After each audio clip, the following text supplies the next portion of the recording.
Greetings. It's Everton ClubCall. It's live at 5. It's live past 5, but anyway, it's the club call. It's past 5 and there's no call. But it's still It's everything that it's not. 5-ish. It's also the club call, but it's not. We're not taking calls because there's nobody. As you can see, Baz and Per aren't here. Brought the substitutes in, haven't Baz and Per have disappeared. They've gone down to the new stadium. So they left me in charge. So we'll see how long this live lasts. Set on fire If we just disappear or something happens, then it's not my fault. I'm joined by Mike Cosgrove, as always. You've not been on YouTube for a while, have you? Don't think so, no. You've done a lot of premieres stuff, yesterday, obviously. Yeah. So obviously a lot of the conversations we will have will be fresh for YouTube. Yeah.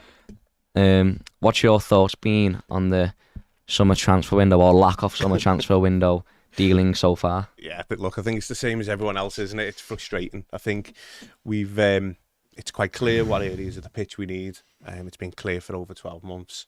And it's a bit concerning that at this stage that there's still no one's come through the door. When you think of the time they've had to plan, the fact they brought no players in January, there's free transfers, you can use the loan market, there's different things you could have done. So if from a financial restraint perspective, you would still think they could have done something to try and play on the goodwill of having just stayed up and, that relief again, and people just sort of now thinking, right, let's get rid of the board, let's get the investment in, let's get some new players in, and let's actually feel excited to go into a new season. And at the minute, those things have all stalled. Obviously, the board's changed, but we put an interim board in charge of people who are already there. So that optimism's not necessarily there yet as well. So we're still holding on hope for some optimism, I feel, to get going into the new season. But I was saying to Pej yesterday, the positive side of me looking at it is it doesn't take much for that to become quickly positive. Yeah. You could get an announcement in the next week or two about MSP.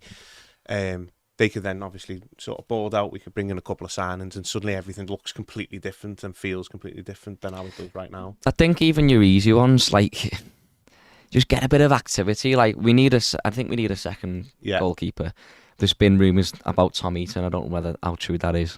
But even stuff like that, the easy ones, you can go and get someone on a free. Yeah. I personally think we need a couple forwards. So we go get one on a free who becomes, a bit part player. Yeah. Might be maybe a Rodrigo, which is easy. Yeah. I think something like that, a couple million. Yeah, or Mr. Dembele, obviously. He's free, yeah, I think stuff like that is a lot easier. Dembele, a free, might be other clubs going after him, but in terms of Rodrigo, if he wants to come to the club, I think it's easy to get it done. In terms of players going out, there's been Gray rumoured with a move to multiple Premier League clubs, a move to Saudi Arabia. Is he one you would let go? Yeah, I mean, it's one of them. It's hard, isn't it? So right now, if you're looking at the squad, you're a bit concerned by letting him go because you've got no replacements in. But fundamentally, he's not good enough. These are all players who are part of a squad who have back-to-back seasons had us down to the last day and the second to last day of the season staying up. So they're not good enough. There's no sentiment for me with pretty much most of the squad. Look, if decent bids come in for any of them, I'd let any of them go, to be fair, because I don't think there's anything in that squad to suggest, that they're massively worth keeping hold of if a decent bid come in for them. That said, like I say, right at this second, you'd be concerned if he goes out the door because your attacking players is getting even less. You're more goals walking out the door, aren't you? So. Yeah, absolutely. Well, that's it. We've seen over the past few years, it's almost like our standards have dropped because we had lesser expectations by the sheer decrease of quality. Yeah. If you look at the left back position, for example, we've gone from Baines, who was, a really good all-round left back. He was great. He was a good defender. I thought he was really going forward. We bring someone in and it was a smooth transition to Dean, to be fair. Yeah. And he was a good player going forward. He was okay defender. Yeah. But then it sort of goes to Mikalenko, who I like Mikalenko. I think he's got qualities. But a lot of people don't rate him. But maybe that's that thing of, he's nowhere near as good as Dean or he's nowhere near as good as Baines. The thing with Mikalenko is, if he was your number 2 left back, you're fine, aren't you? Yeah, Happy yeah, days. But yeah. realistically, again, if you're trying to build something and move forward in a modern football and certainly Premier League, you need a left back and a right back who can get forward and put crosses into the box, can do overlapping runs, can take people out to play. He can't do any of those things. Is he a solid defender? Yeah, he's fine. He's fine. And would he be fine in and around the squad to drop in and out when the starting left back's not there? Yeah. Can he drop into a 3 at the back? Yeah. So he'd be useful in the squad. He's a good age. I'm presuming he's not on loads of money from having come over from the Ukraine. So, but realistically, like you say, those standards just keep dropping and dropping and dropping. If you think now we've dropped that far down the league, that if we drop one more place, we are relegated. We can't drop any further. We can only go up. Yeah. So we've got to start changing this mentality of these players that we have right now, this group of squad that we have right now, they aren't good enough. Like, people just got to forget them. They're not good enough. If people want to come in, if Saudi Arabia want to come in and buy Damari, great, let's get them gone. But you would hope your recruitment team have identified the right type of players to bring in and make that transition. For me, it was like an eye-opener because we seem to slowly every year decrease in quality. It wasn't just like, oh my God, these are crap. It was like when James Rodriguez came in, and we spent money on players like Iwobi and Moise Keane and players like that. And you watch him at first and you go, oh. Mm-hmm. But then you watch a player like James who comes in and you go, and James, 20 years ago we had Andrei Kanchelskis. Yeah. James couldn't lick Andrei Kanchelskis' boots, in my opinion. But then you look at James and you go, whoa, he just waltzed into him. You go, oh, that's a player. And then you look at the other players and you go, And I think now, only a few years after having a player like Lukaku, having players like Richarlison, or Dom when he was at it, 15 goals in the Premier League, 20 goals in all competitions. What we do now for a striker would just go 10 goals. No, I know, it's crazy, but this is where obviously the link with Rodrigo, and I know a lot of our fans are turning their nose up at him. He's got 13 Premier League goals. Yeah. I don't understand what we're turning our nose up at. I think it's more in terms of if you look at the business model that we want to run by, but there's a business model that we want, and there's a reality. there's goals, and our goals next season. There's a reality as well, isn't it? If you're buying a 13 Premier League goal scorer for £3 million, yeah, it's just a no risk. And 32 years of age. For me, it's like I couldn't care less whether we go and get a 30-year-old for a couple million, or we get loans in with no obligation or even an option to buy at the moment. Because for me, our goals as a club at the moment is to stay in the Premier League, and that means you go and get someone on a loan, and then next year you might have to go and find someone, or you go and get someone on a free or for a couple million, but they leave in a year because they're 33 and they go on the free when you sign a 1-year deal, whatever. That means you achieve your goals fine. I don't think we're in a position to be going, no, we need the next Onana, or we need the next whatever, or Lukaku at this point. I mean, you would like to think there would be a mixture of both. Yeah, absolutely. A normal, well-run football club can certainly do both. They can have the transition players coming in who are coming into the club. They might go out on loan. They might be on the bench, in and out the team. The Luca Dean situation is just an example to that with Baines. The overlap is absolutely perfect. So you can look at those things and do those things as well. But fundamentally, right now, as of where we're at, I think there's got to be some instant wins. We can't wait. So we need a few players to come in who you can almost rely on. So that to me, like if we brought in 2 attacking players, one's Rodrigo and one's a 22, 23-year-old, fantastic. That to me is what we should be doing. Yeah. And then that 22, 23-year-old automatically takes over from Rodrigo. Yeah. And that's spot on. And with Rodrigo, if he gets forced out the team by this 22, 23-year-old because he's performing better, then fantastic. As you turn around, you look at your bench, you've got Rodrigo on it. Yeah. As Everton fans, and I've been guilty of this, we always think of the starting 11. That's why we never have a bench. We haven't had a bench for years. You turn around, you look and you go, who's going to change a game here? There's nothing to do. There's no one to bring on. So, modern football now with the 5 sub rule, you need to have players who can come on the bench. Come off the bench and perform. Well, Mike says, Basic Trick says, that's short-term thinking though, Ned. I get that. From a better way to put it from my point of view, I don't think we're in a position with a squad that we have now and the numbers we produce in terms of goals, chances created. I don't think we're in a position to turn up our noses at a Premier League proven player because he's 32. Yeah. I think a Brighton can do that. They're in a good position. They're moving forward. They're in Europe. They're getting better every year. They've got money. I think us right now. I think to we just need to improve that, our by the team. way, and this is what I'm saying. So we all perceive Brighton as a well-run club. Yeah, everyone would suggest they've just signed James Milner. Yeah, 36. So because he'll do a job in the squad, and this is where a Rodrigo, and I'm just picking out him because he's linked, but that type of player where we're saying about getting a quick signing in who can just come in and be done. You know, those players will add to the team. We've done it over the years under Moyes where we've signed players in the 30s and have stopped gaps for a couple of years. While it's helped us develop other players or identify other players. You know, I'd rather them have a Premier League proven player for £3 million, stopping a gap for 2 or 3 years while they identify the right next. Yeah, I look at people like Gareth Barry who comes in and does a job. Absolutely, and then you give him a full-term contract at the end of it. Absolutely. And I think Brighton are in a better position to take risks at the moment. Yeah. I think we just need to improve our squad. So, like I said before, we aren't taking calls today. And I appreciate that not a lot of people will come on to watch Baz and Ped. So Mike has very kindly decided to make his own quiz. Quiz Master General. So I've done a quiz based on a few things. So the first one being every time I come in here, I get talked about my hair. So the bald, the slap heads and all that. We've obviously got our resident ginger and another one. And then we've got our resident grey-haired, the what? Ped's not a real ginger though, is he? Well, it's more like sunset. He might be convincing you he's not, but he is. I'm a real ginger. And then we've got the ladies' favourite, the grey-haired Baz as well. And then we've got John, who's somewhere in between me and Baz. So with that in mind, I've got a list of 10 players, Everton players. All of them are Premier League players bar one. One of them was an Everton player before the Premier League, and one of them was a manager. Okay? And they're all either slaphead or shaved. So I'm not going down this route what Baz done, and it was all got very complicated. So they could be shaved, as in, you just look at them, they've got no hair, right? They're either going to be ginger or they're going to have grey hair. Okay? And I'm going to do it. I don't know if anyone's seen on the Everton YouTube channel where they've done with the Mardi Gras, the teams that they play for. The grey hair one's literally Mark Hughes. It might be. It might not be. It might be a manager. So on the Everton YouTube channel, they've done it with the Mardi Gras where they've listed the clubs that the player was at prior to Everton. So what I've done is the club they were at before they come to Everton and the club they went to after Everton.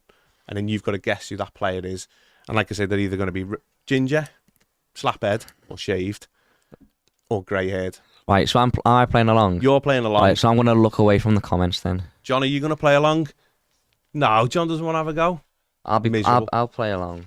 So it's 1 to 10. 1 to 10. So Okay. the first player... Are we doing question, for the sake of YouTube, should we do question, answer, and then question, answer? Because the comments are going to be full of answers. Yeah. Okay, so the first player. So the first player, he arrived at Everton from Hamburg. Then he was at Everton. And when he left Everton, this by the way, because this is the easiest one, just to feel you in. And then he left Everton for Real Madrid. Tommy. Hang on, let me write my answer, and I'm going to reveal my answer. Yeah, that's right. So I think it was only... You left when I was like 5. No, a bit older than 5. Tommy Gravison. Yeah. Younger ones probably won't know who he is. There'll be a few that'll know Tommy Gravison, won't they? He's still knocking around in the news now, isn't he? Yeah. Millionaire playing old poker over in Las Vegas. The earliest... Oh, he was unbelievable. My earliest memories are like Gravison and Lee Carsley in the midfield. Yeah. I really remember Gravison very well. God, it's making me feel old, eh? I'm a baby. See, I love you. Mikel Arteta was like the first one I really remember watching and be like, yeah, he's good. Gravison was just like, he's just a player. Gravison was fantastic. Absolute baller of a player. Best ball player who's played for Everton. Or one of the best for the last 20 years, I'd say. Andy Johnson's up there as in terms of hard worker. Yeah. I don't know. Gravison wasn't necessarily, I don't know, best ball player. He just had everything. He had energy. He had enthusiasm. He could put a tackle in. Score a good goal. Scored a good goal. Could see a pass. Very undisciplined. Ran around here, there, and everywhere. But yeah, he was. Left 18 and a half years ago. Oh my God, 18 and a half years ago he left. 2005. Wow. Yeah, just to make me feel old. So I wonder how many got that right. That was the easy one. We're just easing in. So I think John will get this one as well. You might struggle with this one. A few have said Gravison in the comments. Yeah. So this one, number 2, he arrived at Everton from Benfica. And when he left Everton, he went to Fulham. So he's Stop looking, you. hang on. So he's ginger, bald, or grey. Yeah. If he's from Benfica, I don't think he'll be ginger. Gone to Fulham. I know. Oh no. Andy Johnson never played for Benfica. I'm just thinking he went to Palace before he went to Fulham. Benfica. So he arrived from Benfica, played for Everton. and What went- year went did he go to Fulham? What year did he go? Oh, I'm not sure. He arrived at Everton. I think it was 1999. So you're struggling for you, to be fair. John, Born then. I was born in 2000. Yeah. Okay. Yeah. Oh, jeez. Stop making me old. I was leaving school then. You got any idea, John? No. Send He's her off. Welsh. No. He's ginger. Oh no! Don't. It's a Fulham. Left-footed. Welsh left-footed Gary Speed, but he didn't No, go to it was Fulham. Mark Oh, Pembridge. Mark Pembridge. Mark Pembridge. I didn't get that one. I just thought Welsh Gary Speed. No, To Fulham. Yeah, he went to Fulham from Everton. I didn't know he Yeah. come from Benfica either. That's Yeah, crazy. Yeah, he used to drive me insane. All he ever done, he'd fit in well with some of our teams because all he ever done was pass the ball backwards. It Let me was look. so frustrating. Couple said Pems. Yeah, brilliant. Number 3. So he arrived at Everton from Strasbourg. And once he left Everton, he went to Lens. Let's pretend he's German or Belgium. Well, both of those teams are French. So Strasbourg Oh. and Lens are both French. No, just to give you a, give you the clue. Otherwise, you'd be completely on the wrong track. Well, he thinks close. Oh, I put my cologne on when I come in. I'm trying to think. I don't think he's French though. He was. But I didn't play for France, did he? Yes. Did he? Did he play for France? Yes. At youth level or? No, I think he played some first team games. Yeah. He's not a massive starter, but I'm sure he was in and around the squad. 2000, like late 2000s, early 2010s. I think he was early 2000s. Oh, I was gonna say Magai Gay. He's not Magai Gay, is he? No, Was he even no, it was bald? Before that, Walter Smith brought him in. Oh, hang on, let me think then, because Walter Smith was there for. Walter Smith didn't bring in many players. Brought in a few. He brought in this one. He brought some very good players. Ginola, No. because he was grey and he's French, This is a bold Good one. shout. I and knew- he came in. yeah, but no. And was Walter Smith, or was it Kendall was the manager when he came? No, it in? was Smith, but It was he Mark Smith. come in from Villa, I think, and then he retired Yeah. after This is a bold one. Bold. Bald one. He also played for Leeds. French, Everyone in the comments got to be shouting at him for this. French, bald, Walter Smith. Midfield player. Had a very distinguished career in the end. French, bald, Walter Smith. You'd have been there when I was a kid still. So I'll just tell you. I'll look up when he left. I think he- Yeah. I'm Look trying up- to think of another clue. I'm not going to look at the comments. Yes, we played for Leeds after Everton. But he played for Lens. No, yeah, but that Oh, was but he direct, played But Leeds. then he went, to Leeds after that. Was he young when he played for us? Yeah, he was, yeah. But he was in our team. He was in. 1999. Left in 19. I mean, left before I was born. Then she was there a year. Yeah. Oh, I don't know. No idea. Olivier Decor. The core. When before I was born. The court. Decor, yeah. The court. Belter of a player. Was he Next one. bald? Was I'm he? going to say to John to keep quiet. Was on he this one. proper slaphead bald? He was shaven bald, but he was Shaven shiny. bald? He was completely shiny head. I don't remember his shiny head. Yeah, proper shiny head. This one, John will just get, I will presume, instantly. So I want to see if you get this one. So he arrived at Everton from Blackpool, and he left Everton and went to Alan Arsenal. Ball. Yes. Shouldn't he said Blackpool or like Alan Ball? I thought that might be a little bit easy.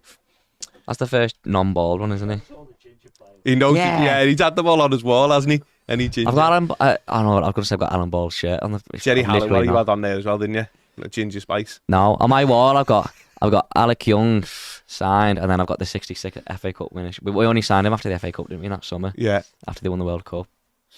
So He left in 72, 71. I'm not sure. 71 on it. 71 was it? Yeah, fair play. Next one. He joined Everton from Crystal Palace, and when he left Everton, he went to Fulham. Andy Johnson. Andy Johnson, yeah. And you got that one earlier on. I used to love Andy Johnson. This one's interesting. Next one's interesting. So, he arrived at Everton from Southampton, and when he left Everton, he went to Blackburn Rovers. Early 2000s. I would say so, yeah. Is he that's what I mean. grey? I'm not telling you, yeah. Is Come he on. ginger? Well, he was definitely one of them. Grey, Right. ginger or bald. Southampton, Or a slaphead. Blackburn. He's grey, ginger or bald. Did we sign Mark Hughes directly from United? I'm not telling you. Is it Mark Hughes? It's Mark Hughes, yeah. Is it Mark Hughes? Mark Yes. Yeah, it was Mark I Hughes. know he played for Southampton. He was a very divisive signing between the fan base. It was strange because some of the fans seemed to really like him, and He was always injured, wasn't he? I don't know. He played quite a few games for us in one of the seasons, but I couldn't. Everyone said stand him. James Beattie. James Beattie never played for Blackburn, did he? Not sure if he went. If he Ja- did, James Beattie's. He didn't go direct. He's to not them, bald. did Nor is he ginger or grey. he? Right, next one then. So I've got 4 out of 6 so far. Doing well. Next one. Take it. He arrived at Everton from Coventry, and when he left Everton, he went to Birmingham City. Lee Carsley. Yes, oh, he's on the ball, that one. And he's the manager under 21s, isn't he? Of They're England, playing right now. Yeah. I think, yeah. Playing now in the semi-final, yeah. James Garner's playing and Branthwaite's on the bench. Lee Carsley. By the Remember way. his goal in the derby? Yes. 2004? Yeah, I think it was 2004, yeah. And the big party Might on have been afterwards. Yeah. The Right. Johnson derby was This the year one- later, wasn't it? Is a real curveball. So he come through Everton's youth, and I'm going to tell you the 2 teams he went to afterwards, and this is really difficult, I'll be honest. Oh. So obviously he was at Everton first. Once he left Everton, he went to Plymouth. This is hard. And after Plymouth, he went to Hereford. Brendan Galloway. No, because he No. didn't come up through the youth, did he? No, Or did he? Went to Plymouth. Is this recent years? no. All right. This is a curveball. This All is right, a bald player through the academy. Well, Jake Bidwell, no. because he's bald. But when he came just to the think out academy. realistically how many slapheads are going to come through an academy. There's been a none. few at Everton. There's not. Hallam Holt. I'm trying to help you there. There's not Jake going to be Bidwell. loads of slapheads, and there's not going to be many grey-haired kids coming through. Oh, so he's ginger. Right. A ginger. Because I've got someone in mind, and I was thinking, he's saying he's a slaphead, and I didn't think he was.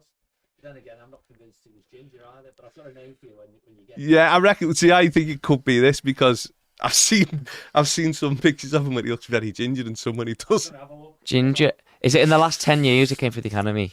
No, probably 20 years. 20 years academy. Hang on, Is it more like 15? let me have a look. Hang on. I don't think I played like 15 years in the academy. 15 years ago. How old's Matty Forrest now? Is he even ginger? He's got freckles. Right, Nah, so he he's 15 years ago, like 10 years he ago. come through. He was at Everton between 2001 and 2005. Right, so let's say he's a kid in 2005. He had a couple of loans, but then he left on a permanent in 2005 to Plymouth Argyle. I think, because I've checked who I think it is, so I think I know. Definitely ginger, but probably a flathead by now. Yeah, probably by now. He was on his way as a player back then. Scouser. Some images, Mike. Yeah. So he's 40 years of age now. How old? James Vaughan. No, James Vaughan never went to Plymouth. What am I talking about? Think ginger as well. You might not. To be fair, this is a tough one for him, isn't it? Go on, John. Nick Chadwick. Nick Chadwick. Yeah. I was Don't never even know. getting that. Yeah. Nick Chadwick. Never I was. ever. It was a struggle finding gingers. Places though, didn't he? He had a lot after that. Yeah. Yeah. It's a struggle thinking of gingers though. It was. I was trying to. Tried to balance I can tell you a few. No, I haven't He came quite. fr- No, there's came a few fr- more came slackheads from a bit Everton. easier, but Retired at Everton and then moved to France. you what? Sorry. Retired at Everton, then went to France. Who? What's going on? Oh, Who's this? Yeah, big Tony Ibbott. oh right. Honestly, moved to I France. completely lost everyone. He was going. Right, I've got 1, 2, 3, 4, 5 out of 8 so far, which I'm not too pleased about, but some of them are quite hard, so I'll take it. Right, this one. So, arrived at Everton from Oldham, was at Everton, and then left to went to Manchester City. This one's City, obviously City. So, I don't know. Is this? See, John will struggle with this because I don't think he heard everything I said at the very Can start. I ask you something? And will you tell me if I'm right? Did Howard Kendall sign in for City from Everton when he was at City? No. Right, okay. So I think it'll be City when City were good then. So with this, just remember, when I say it, I'll give it away, but you needed to remember everything at the start. Because they're all Premier League players bar one, and one was a manager. It's okay. Yeah. Straight into my head. I'm just checking now. Say he went. City. So this isn't played though because he was a manager. So I'm saying so there was one manager that so he was a manager. Like you'll know who it is now, but yeah. Everyone else. Did he play for Everton as well? Yes. Joe Royal. Yes. Because I only know because he managed City as well. Yeah. There's only him and Howard Kendall who managed both Everton and City, as far as I'm aware. And then players, they could have been like Inchcliffe, Peter Reid. Didn't she play for City? Because Kendall took a few to City, didn't he? Loads went, didn't he? After Bilbao. Yeah. And then last one. He arrived at Everton from Montpellier. Montpellier. And when he left Everton, he went to Marseille. And Is that a Moyes player? No. Martinez player? No, Martinez never signed anyone from Montpellier. No. French. Grey. Ginola. I didn't say he was great. But no. Is he See, right, I didn't do Ginola. So I'm just going to take that because John, have a look at this for me. When Ginola was at Everton, would you class him as being grey-haired at the time? Because it was in this transition. So I was like, I don't want to put that in. There'll be too many arguments of whether he was grey at the time, grey-haired at the time. So he come from Montpellier, and he left Everton and went to Marseille. Did he play for Liverpool as well? No. Right. Does his name begin with... Does his last name begin with a B or... He's either bald, ginger, or grey. He's bald. You don't tell us which one. Well, I'm thinking of though wasn't bald. You could give a good clue. Well, when I say it's bold or slaphead, he's shamed. You don't need to whisper. You can give it your right, answer. though? Which? Yeah. Is it? Yeah. He wasn't bald. He was slaphead. Was he? Shaved. Who was it? Bakayoko. Bakayoko. Bakayoko. That's what I thought it was. Yeah. I was saying you an easy clue would have been his company. He wasn't bald. Yeah. Shaved hair. Shaved head. We were talking about him last week, but I can't remember what I was talking to him. Yeah. So he. See, he wasn't bald. He wasn't bald. I didn't say bald or shaved head. That's a full head of hair. Huh? No, but most of the time, I'll show you, when he was at Everton, he had a shaved head for most of him. Well, I was talking to him. I wasn't talking to him. We were talking about him last week, but I can't remember why. So most of the time he was at Everton. Yeah. Most of the time he was there. Why were we talking about him? I think we were doing like a show or something Back about in like the what if or something. Well, there you go. So that was it. That's your 10. How many did you get? You've done well there, I thought.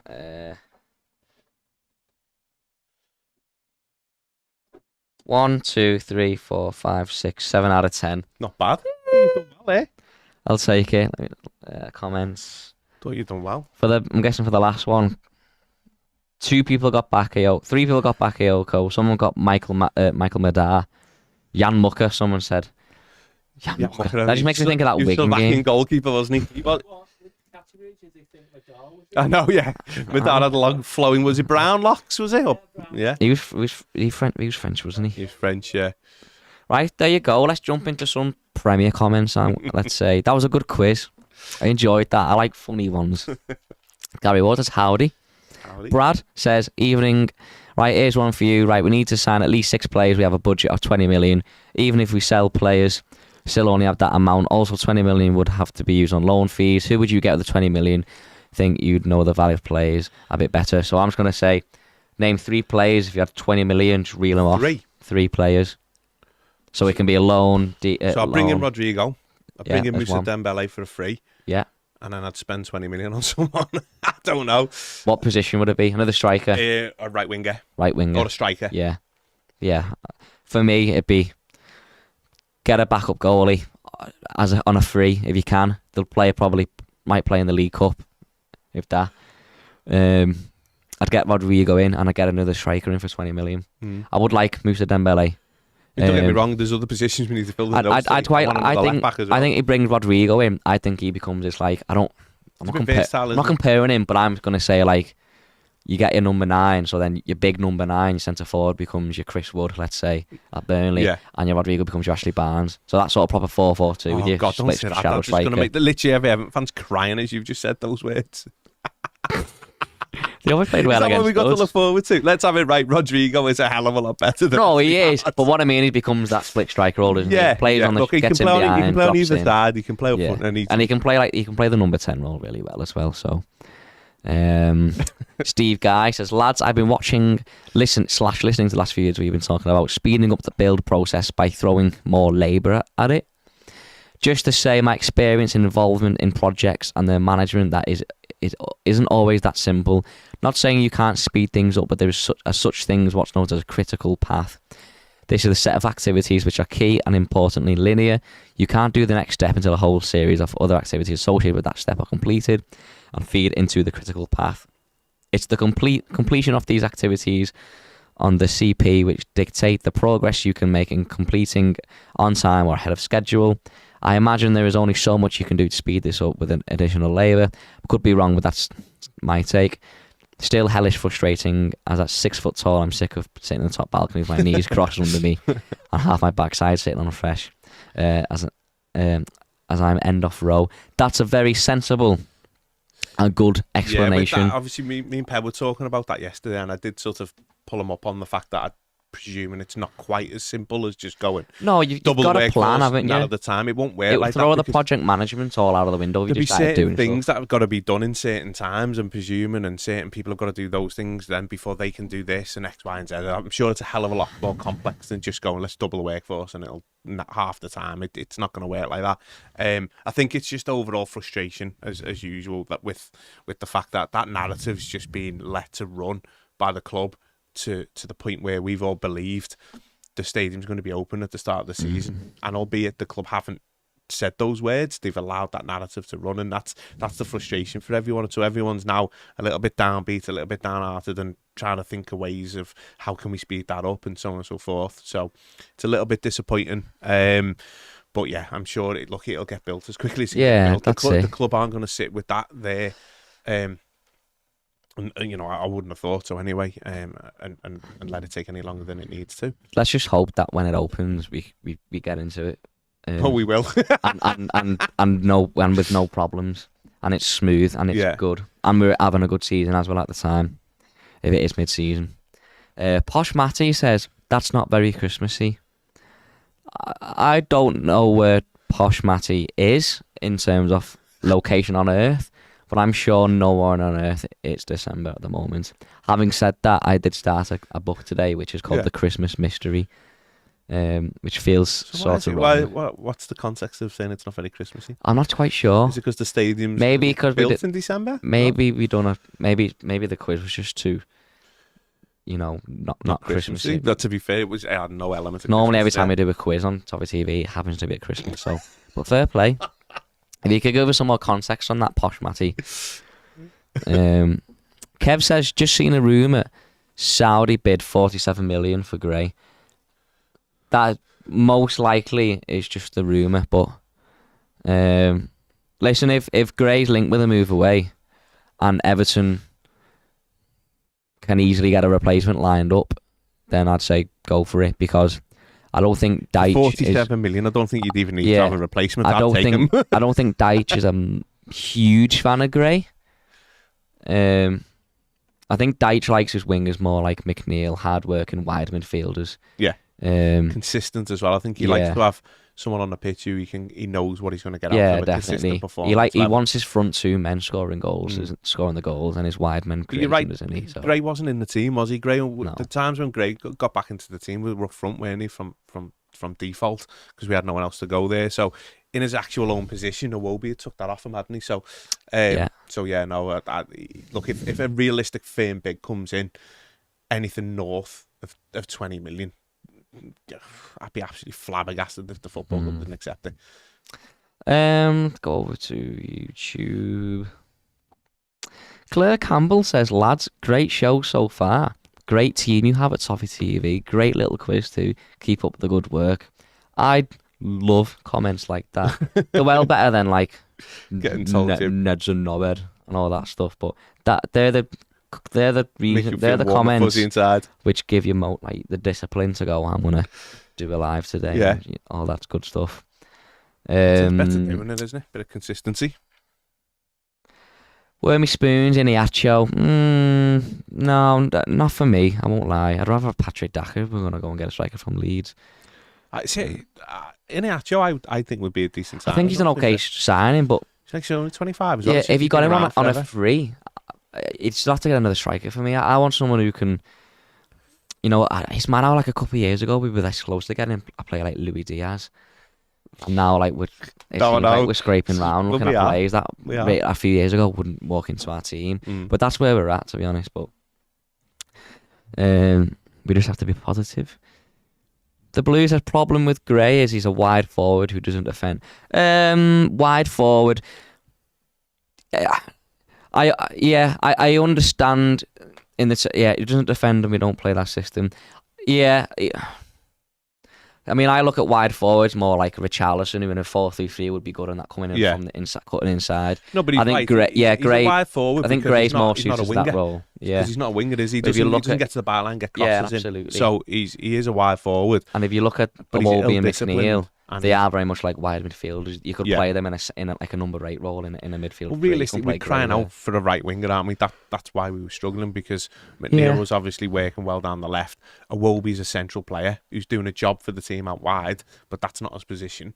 Damari Gray is a striker, second striker type role, or a wide striker, and so realistically in the formation he's got, that's where we need to get someone in. We need a right winger. I just think we need bit more intelligence in our team. And what I mean is by like...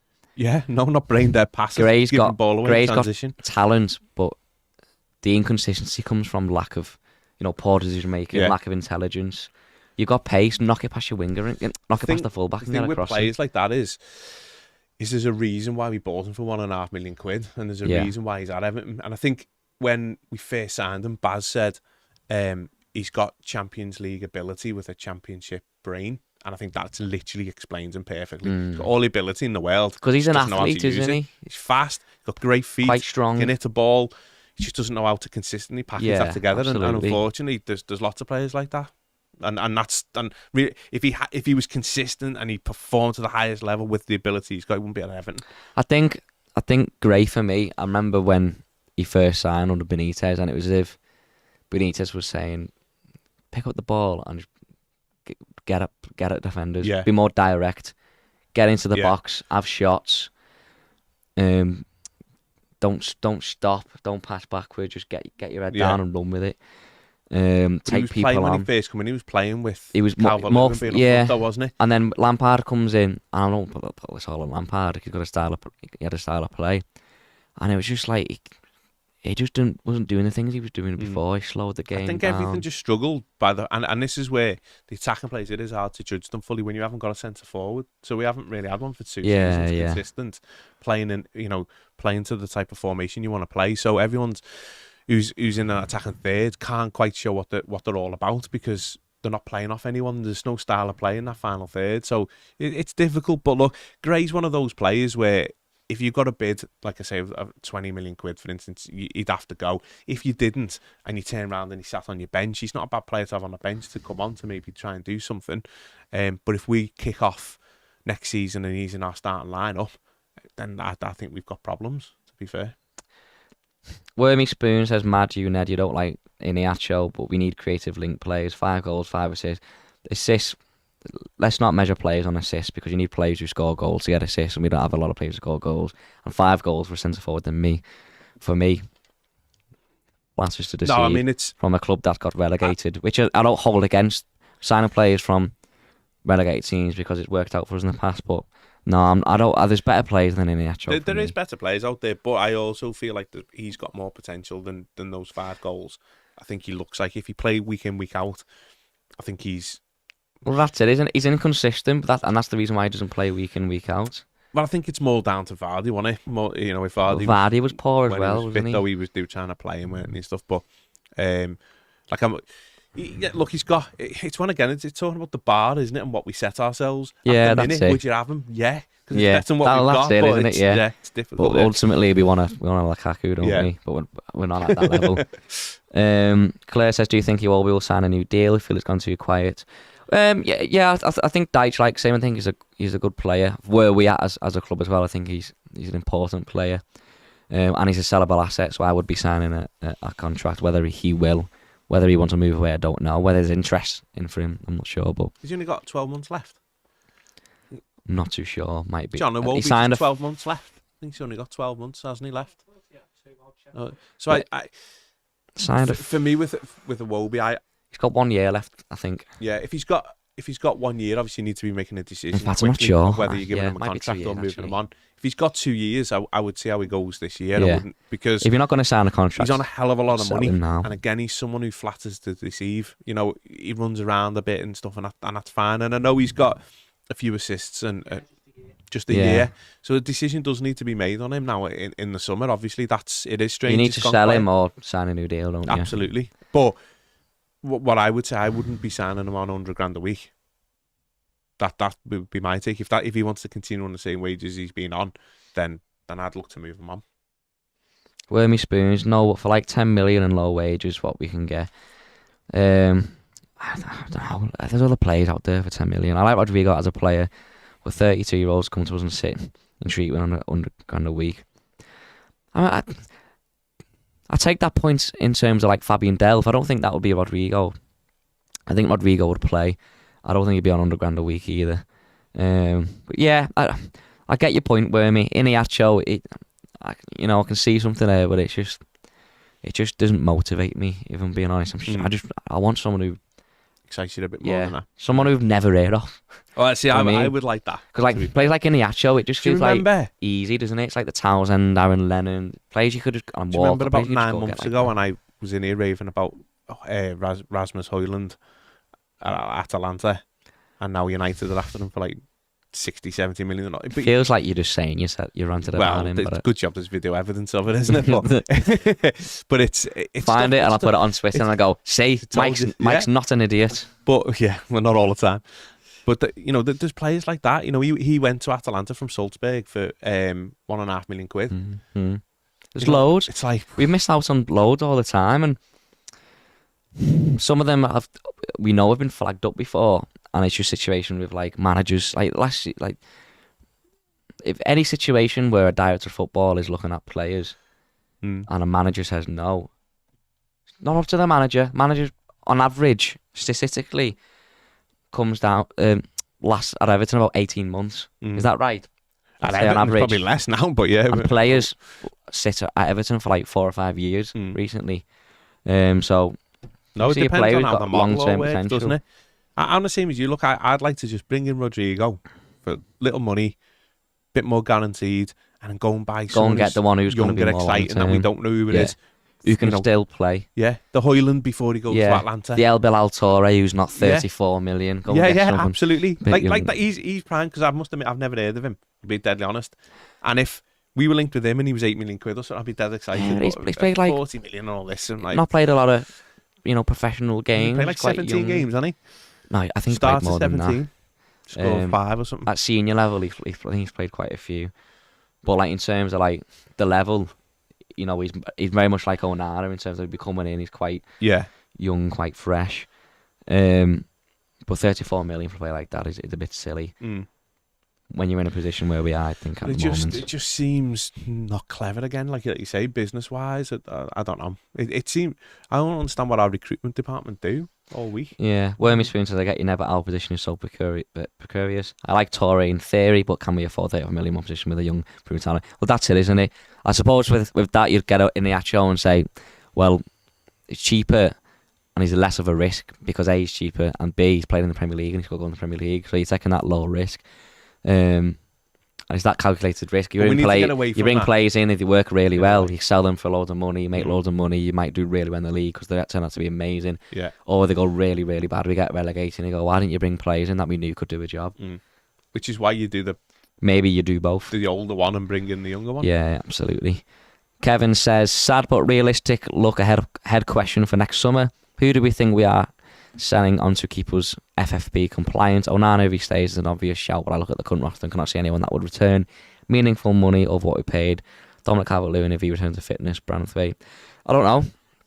Well, I suppose we'll have to wait and see what happens this season. I'm just going to focus on where we finish, to be honest. And then we'll have to wait and see.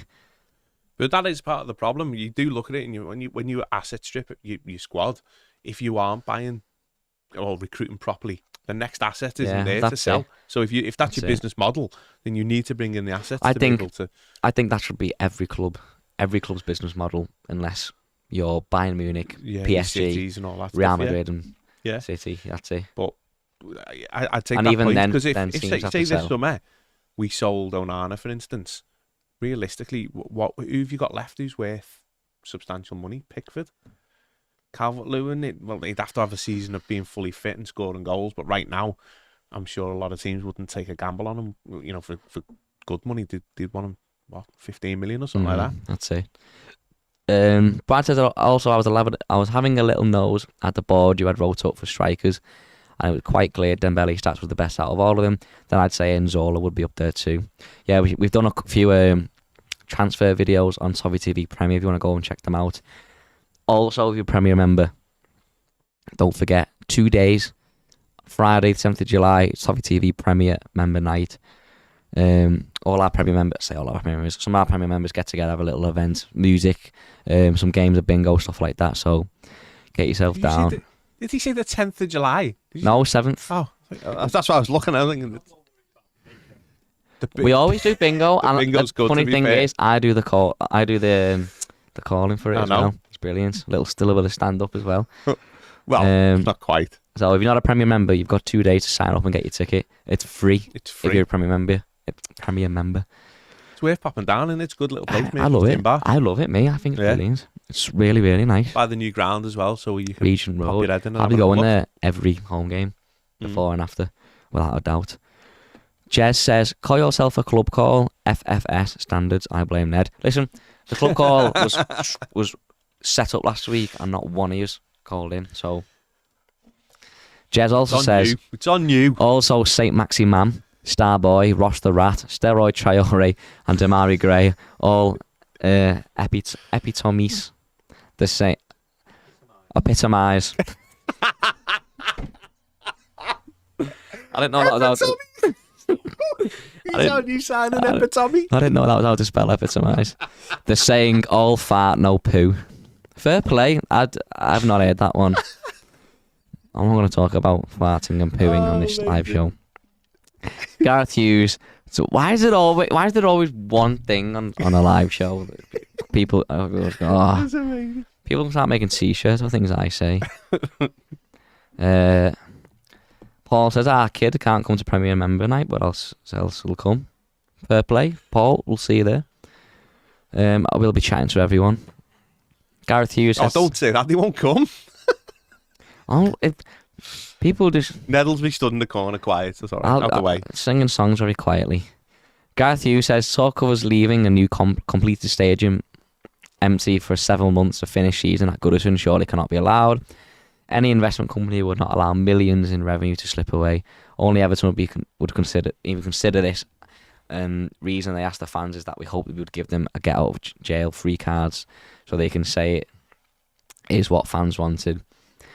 Well, listen, there's been a lot of talk about this week, but I'm going to say one thing. Colin Chong has literally said Everton fans will be consulted on it, so Everton fans will have a say. So that'll be dealt with. So there's no point moaning at the club about when we're going to move when it's not been decided yet. Yeah, I get what you point, but also you can moan at the club a little bit too. There's certain things where it has to be consulted. It has to be done soon. But of course. what I would say with certain business decisions and certain critical business decisions within an organisation, you don't necessarily have to be fully diplomatic. If it's a case of we need to move into that stadium, you don't ask the fans, you just tell the fan we're moving into that stadium, and it is what it is. And that's what I would look to do with it. Me and Ped, again, we spoke about it yesterday. Our home record the last 2 seasons is that abysmal. That I don't know why everyone thinks this home record's going to keep us in the division, because it isn't. So moving into somewhere fresh, giving the players an excuse that moving into another stadium with an extra 10,000 Evertonians to back them will be a negative is just absolutely moronic. I personally, obviously you'll go with whatever they do, and it is what it is. I'm not overly concerned either way, but surely from a business perspective, and then we need the business side to do well for us to do well on the pitch. Having a brand new stadium just sat there is just, it would be mad, absolutely madness, when we're talking about, trying to raise a little bit of money here and a little bit of money there, and then you've got this brand new stadium just sat there, and we're going, well, I can sit there for 6 months. No, it makes no sense, and I think the club will realise that. So it just needs to get done. If it's finished in 2024, and you can play your first game in 2025, your first home game in 2025 in there, at least you can portray a fresh start from there and go from there. Basic tricks like Ned is metalicious when it comes to reading. I'll be like, I'll read and I'll read a word and I'll go, what? Or like, I hate it all the time when the word starts and ends on the next line, and it's like you're trying to piece them together, and you go, that series I'm reading at the moment is about a French detective, and there's a lot of French in it, and I'm reading it, and I'll go, Monsieur, and I'm like, Madame, Monsieur, and I'm like, what does this mean? And I'm like trying to translate it. If you don't know what it means, I'm like, who's this person? Because he's talking to me in French. I'm like, what's going on? It's a French detective. Yeah, it's good though. I've learned a bit of French from it. Have you? Yeah. What have you learned? Could put you on the spot now. Come on, give us some French. Hello, Mike. Hello, Michael. Hello, Monsieur. You got full Joey Barton. Merci beaucoup. Stuff like that. I think the French league is very boring. Stephen Kelly, Ned, are you bringing your bird on Friday? No, I don't have one, Steve. Thanks for that. Thanks for asking. Belt that, Steve.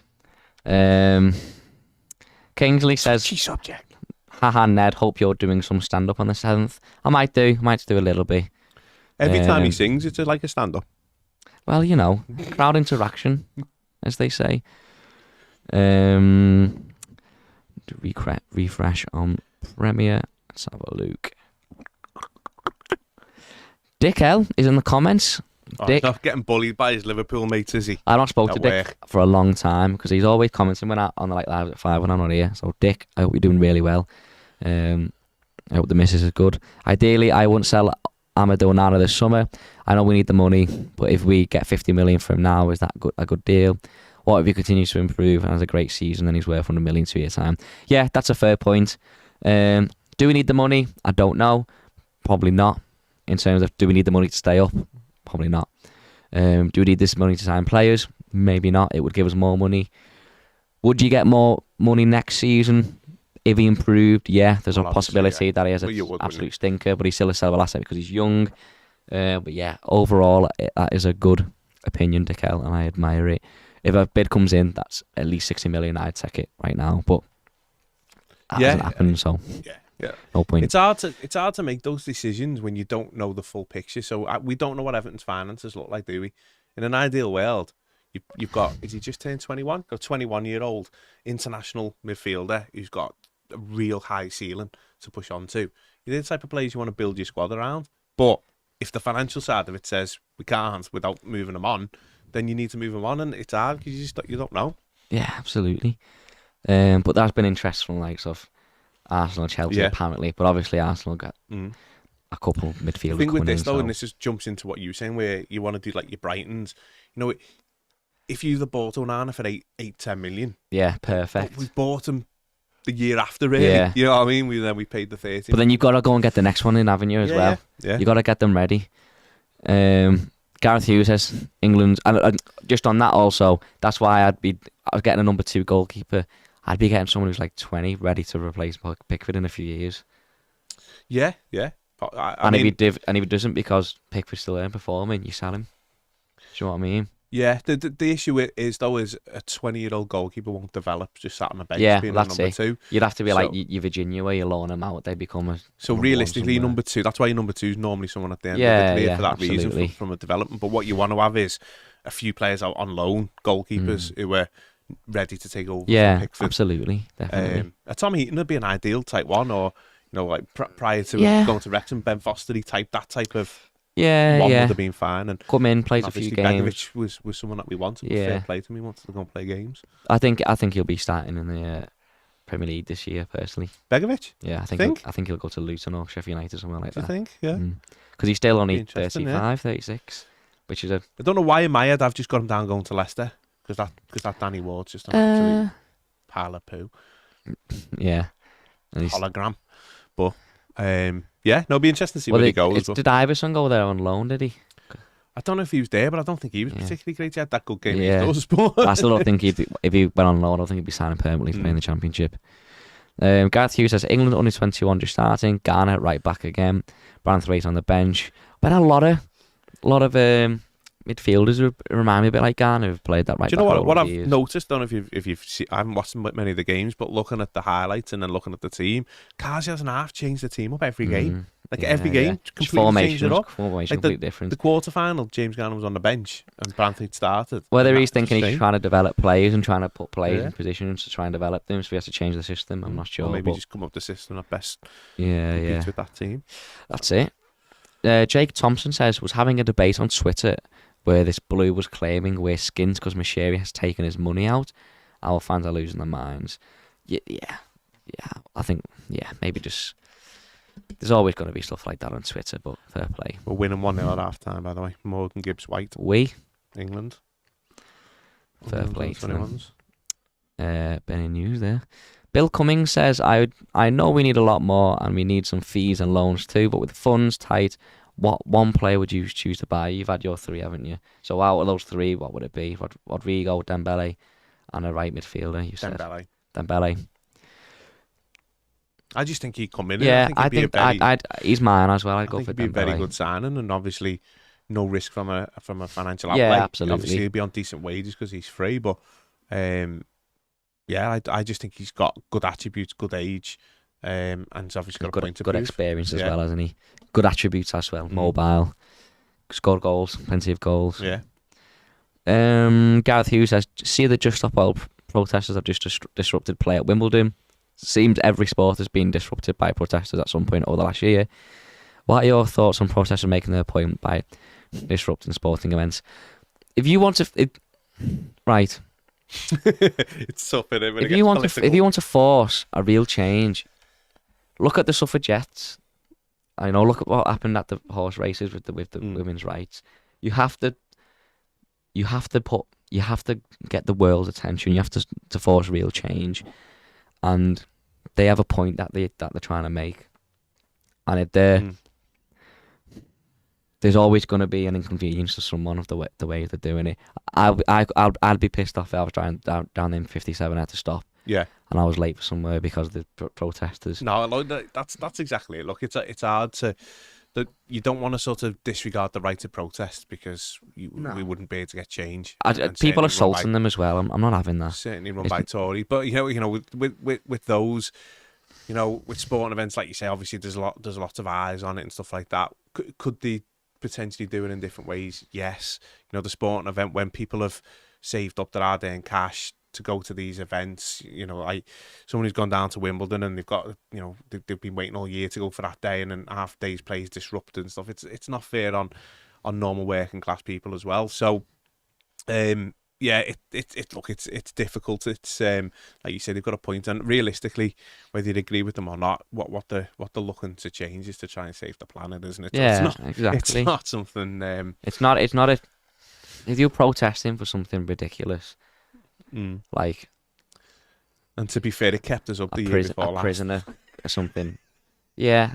So if he hadn't come on in that Newcastle game, I remember that happening, and he walked past us, and I'm looking at him and I'm going, has he got like sacked the board or something on his shirt? And I'm thinking like, and I can't remember because I was next to the Newcastle fans. I can't remember what their reaction was either. And I found out after the game when it was fun, I was like, I've never heard this before. No, that was the same. It did protesting for something within reason, aren't they? So yeah, maybe it's just because nothing's disrupted my life. No, that's so true. That's exactly. But what I it is. certainly wouldn't. People who assault them, not having that. It's pathetic. Talk Sport Terry. Evening, gents. Got some bad news, I'm afraid. I've got my days mixed up and I thought that the Premier Night was on Saturday. But since it's on Friday, I won't be able to make it. I didn't even know what day it is. How'd you get your days mixed up, Talk Sport Terry? To be fair, he's just had a baby, so... Well, that's probably how he's got mixed up. He's probably sleep deprivated. Probably has had no sleep. First one I'm gutted at. First one I've missed and I'm gutted to miss. Well, it's always a great night, but I'll see you at the next one. Terry, definitely. We'll see you at the next one. You'll be a big miss. Michael Rafferty says, no thanks. Sorry, Mike, no offence. No Michael Rafferty just isn't having Mike today. No thanks. And he hopes that you don't take offence to that. Yeah. No, none taken. No. Fair play, Michael. Yeah. It's a Mike thing. Yeah, it's a Mike thing. Got the same name. Fair play, Michael. If you're not watching, if you're watching, hope you are. Well, if you're not, hope you're enjoying doing other things. Won't hear you, will he? So. Well, there you go. Well, translating good vibes over the power of the internet. Yeah. Keith Hall says, evening lads, in regards to potential transfers, we seem to have a voyagerist club. We like to look but never get in on the action. Play. You need to speak. Voyagerist. Is that wrong? Where's the G in the word for reading? There's a G in it. Voyagerist. Voyagerist. It says voyagerist with a G. Well, there you go. Yeah, we do tend to like looking and not touching, don't we? So hopefully we start touching over the next couple of days. I must admit, I was hoping after the end of June. Well, I'm just playing along to his narrative of what he's gone with. We like looking, hopefully we start touching. Fair play. I was hoping. Were you thinking that come the end of June when the account's finished, that a couple might just arrive in? I was expecting like easy ones at the start of July, like Tom Eaton on a free. I was still open. They're starting to give out professional deals to the kids now, which is going to happen, and then they'll probably start getting people in. I don't know if Dembele's going to happen. I don't think it will. I'd love it too. No. But I was expecting easy ones. We'll just have to wait. What I don't want to do is we get to the friendlies and there's no new players ready to play in the friendlies. Yeah. And that's not like a selfish thing, because I want to watch them. When I want them to play. Switzerland? It's mid-July, I think they leave. See, you want a couple in for that, don't you? Yeah, you want so some. They can get bed into the team with the camp. Yeah. Go with them. That was bonding, not bondage. Fair play. Benjamin James, evening lads, what are your thoughts on Ishii Samuel Smith? Was highly rated, not signing a professional contract yet. Wouldn't if you ask me. Well, he'll have interest from other clubs, won't he? But I've seen some people saying, like, oh, surely he can't be worse than Mykolenko. He's never played in the Premier League. He's a kid. He's not going to be good. He's obviously got probably a high ceiling than Mykolenko. He comes in now. He's not going to play as well as. I think people underrate how hard it is to play in the Premier League. And I'm not saying he's saying 17, isn't he? He's very young, isn't he? I'm not saying Mykolenko's good or great at that age. Obviously, Samuel Smith is showing a lot of potential, and there's other people interested. But if he decides to go somewhere else, then for his loss, he doesn't get to play for a great club like Everton. There you go. Well said. Christopher Rawthorne says Gravison. Rich Bond says Bakayoko. Stuart Thompson says, well done, Mike. Now get the turkey and sort that hair out. No. Let's not be taking the mick out of Mike's lack of hair. I think that was Ped yesterday. That's why. No, I don't think it's very funny. I do. I don't. I consider baldness a disability. So I consider you a disability. No. On a serious note, there's people. I want a badge then so I can park in the disabled area. On a serious note, people who are bald rock bald very well. I've never seen a bald who But doesn't that's suit 'cause being you, bald. yeah, but it depends whether you've seen him with hair. He knows what colours it, Bald, stress, No. marriage. increasing the male hormone. He's High more testosterone. masculine than Yeah. That's the thing. Well, I mean, that went no, without no. saying, didn't Bald men are always seen to be quite masculine, like wrestlers. That's That's testosterone testosterone, yeah. for you, mate. Right. I don't know what happens. I don't know what happened to my dad then. Maybe he just voluntarily shaves it. Stephen Kelly says, "All right, lads, Mikalenko is terrible. We definitely need left back. There is also myth he's good defensively. His numbers aren't great.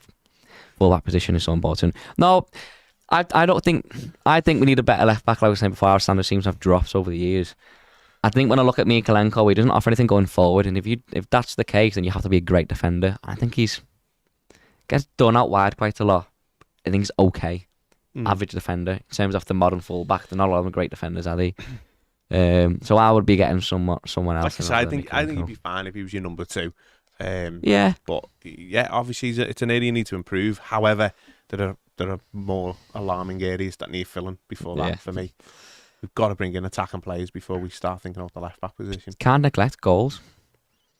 And we just keep... I mean, defensively, our goals conceded last season were what, mid-table-ish. It was the scoring, that's the problem. So we need to get goals. It's still interesting to see what will happen at centre back. Yeah, no, it is interesting because, again, speaking the other day, I was looking to probably bring in a centre back. On the hope that Keane or Holgate or at least one of them leaves, because if both of them stay, that's concerning for me. Yeah. I mean, I really don't want to see either of them anywhere near the starting lineup. Centre back situation. I love Branthwaite to come in, absolutely, but again, no, right? So I do, but I don't think it'll happen. They've got to know that he's ready. Is he ready? Yeah. You know, like England under 21s are in a semi-final. He ain't playing in it. You know, like I don't know. I'm not saying he isn't. By the way, what I'm saying is we don't know, do we? Like, how many fans watched the PSV play every game last season? We haven't watched it. I watched him once. We've seen exactly. Neither have I. I've watched him play when he played for Everton and he looked miles off it. Albeit he had loads of potential to be good, and I'm sure he will be good. And I'm not saying he couldn't drop in and be good right now, but just trust the manager. The manager understands centre backs and defensive work and shape. So I trust his opinion on that. However, the concerning fact of that, and I'm going to contradict myself, is he picked Michael Keane over. I don't trust the manager in terms of being someone who we want to develop players and you know, like play like Branthwaite, develop and play him, get him better and make him better, sell him. But I trust him as an adult to make the right decision who our starting centre back. I think he'll probably look at Michael Keane and go, "No, we won't need someone better." I trust him as a manager to look to the Branthwaite thing. I know, like that's Baz's sort of narrative that he uses, that Dice doesn't develop any young players, and he may well not do, but. When you look at situations that you're in, it's hard to develop young players when you're always fighting to stay up. So if you're in a team that are mid-table, you can develop young players. You can give them opportunities. You can drop them into different things. But the caveat to that is he developed a few young goalkeepers and made them decent goalkeepers. Brought through Dwight McNeil, and we're all happy with him now. Brought through Danny Ings, Charlie Austin. So he brought through a lot of young players as well. It's quite easy to just tar someone with that, you know, that easy thing to just go, oh, they don't do this or they don't do that. At the end of the day, his job is dependent on how well the team does. Yeah, Jared Branthwaite is the next best centre back. He'll be playing. And like I said before, manager average length span of a manager at Everton is a lot shorter than a player. So he's just asked about keeping his job, like you said. He just wants to get results. Right, I want to do a couple more comments on Premier, and I'm going to shoot because I've got to do the daily news. And then I'm going to go do another quiz, in which hopefully I do better than this. You've done well on that. I'm surprised. I know, the pub quiz I won 2 weeks ago. I'm even more surprised at that. My standards Did are you have a good team around you? You must have done. Yeah, I performed really well on that day. No, I got the music round. I got every one right. Yeah. Every single one right. I'd imagine you every single one. Yeah. There was only one question. And then the first round was just like a couple of fluky ones, but then some of them were just like there was one like, and it was crazy. It was like Steve Martin and John Candy movie from whatever. I put plane, trains and automobiles, and I was the only one out of like 25 teams to get the answer. I was like, how does nobody know planes, trains and automobiles? I think it's my dad's favourite film, so we're getting like loads of bonus points for getting stuff quickly and stuff. So My standards in a quiz are like everything else is down here. Yeah, I've no. Stephen, Like turning lives on. well, that was a big misunderstanding. That I said I want to get changed before we go live, and I came back in and they were already live. I thought, oh, they put it live. They didn't. Stephen Kelly take 10 million and run with Gray. If you got a replacement lined up for 10 million or less, then yeah. Glenn Watson, you can't put our dream club call presenters Magic Mike and El Diablo Ned. Can I not be Don Ned? And then not accept calls. It's like going to the cake shop when you're really hungry, but you've left your wallet at home. Yeah, but Glenn, picture you phoning in right now. What are you gonna have a conversation about with me, Mike? Fair enough. But what are you gonna ask me about? What am I gonna tell you about anything apart from lizards and guitars? It's the fact that you're sat there and there's no one there to answer the phone. Well, yeah, that's it. Is the problem. I can't, And the phone call isn't just like a case of like that. There's a lot of behind the scenes that goes into it to be able to get people from the internet into there. Yeah, to be fair, we've just chucked this and on. Broadcast it onto To be YouTube. fair to Ned, we've jumped on this to just make sure that there was at least something on, because obviously there wasn't going to be a live today, and I said, I'm not having that. We've got loyal fans. No, I said I Baz. messaged Baz and said, see if you can you convince Ned to stay? I said, can you get Mike in? I said, it has to be alive. And Pez said, oh yeah, do it on Patreon. I said, no. There's 79,000 people on YouTube every week expecting us to go live at Wednesday. Why they don't send the premiere and watch us every day, I don't know. But for £4. They're at least expecting us to be on live every Wednesday at 5 o'clock. So I'm going to do it. I'm probably going to annoy a lot of people. Yeah, but it spell worse, but some people might enjoy it. I'm going to do one final refresh on Premiere, and then we are going to go. Thanks to Mike for coming in. Thanks for all to listening. Thanks for all to commenting. Thanks for taking part in the quiz. That quiz was really interesting, by the way. Right, we're going to leave it there. Like I said, there's some really good exclusives on Premiere, as always. Little video with Frank McKenna coming out. We've got a video with some more interesting guests coming out from today. There's some exclusive transfer shows on there. We look at different strikers. We have a look. We do this show called The Player Focus, where we look at certain players. We've done Rodrigo. We look at all the stats. It's quite in depth. It's quite really interesting. So get on to Premiere. It's like £3.50. And you can get Premier Night ticket, which is on Friday. So make sure you check it out. If you're not a subscriber, subscribe to the channel. You get notified when we go live. Why wouldn't you subscribe though? And make sure you also subscribe to More Than a Game. It's not Toffee TV, but it's Toffee TV and other people talking about the game of football as a whole, not just Everton. So get over and subscribe. So yeah, nice one for listening.